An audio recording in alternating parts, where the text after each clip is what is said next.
एकनाथ शिंदे यांनी सोलापूरमधील ठाकरेंचे 2 नेते फोडून आपल्या पक्षात घेतले।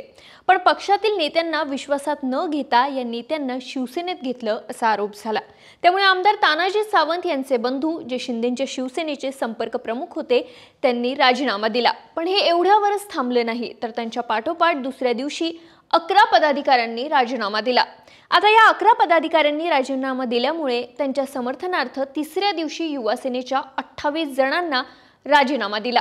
4 दिवसात शिंदेंना 3 जबर धक्के बसले। एवढंच नाही तर तानाजी सावंत आणि शिवाजी सावंत यांच्यातही फारसं सख्खं नसल्याचं चर्चा आहे।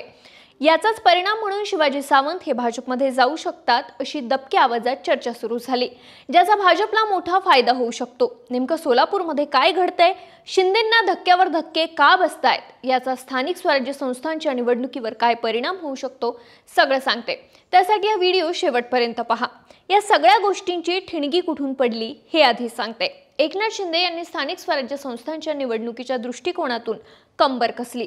सोलापूर दक्षिण विधानसभा मतदारसंघातून उभे असलेले ठाकरे गटाचे उमेदवार अमर पाटील यांना शिंदे यांनी आपल्या शिवसेनेत घेतलं, तर दुसरीकडे अक्कलकोटचे माजी मंत्री आणि माजी आमदार सिद्धाराम म्हेत्रे यांचा देखील प्रवेश घडवून आणला। पण हे सगळं करत असताना एकनाथ शिंदे यांची एक चूक झाली, ती म्हणजे सोलापुरातील स्थानिक नेत्यांना विश्वासात घेतलं नाही असा आरोप होतोय। दुसरीकडे सध्या सोलापुरातील शिंदेंच्या शिवसेनेत नाना साठे यांचा मोठा हस्तक्षेप आहे। नाना साठे यांच्या हस्तक्षेपामुळे पक्षात महत्त्वाच्या नेत्यांना डावलून पदं दिली जात आहेत।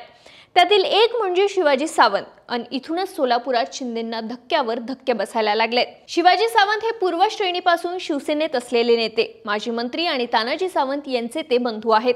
सध्या शिवाजी सावंत हे शिंदे सेनेचे प्रमुख आहेत, त्यांचं पक्षासाठी मोठं योगदान आहे। मात्र लोकसभा संपर्क प्रमुख साठे यांनी शिवाजी सावंत यांना डावलून पदे दिली। साठे हे पक्षातील वरिष्ठांची मोठी दिशाभूल करतायत। त्यांनी आपल्याला विश्वासात घेतलं नाही असा आरोप करत सावंतांनी आपल्या पदाचा राजीनामा दिला। राजीनाम्याचे पत्र मोठ्या प्रमाणात सोशल मीडियावर व्हायरल होतंय।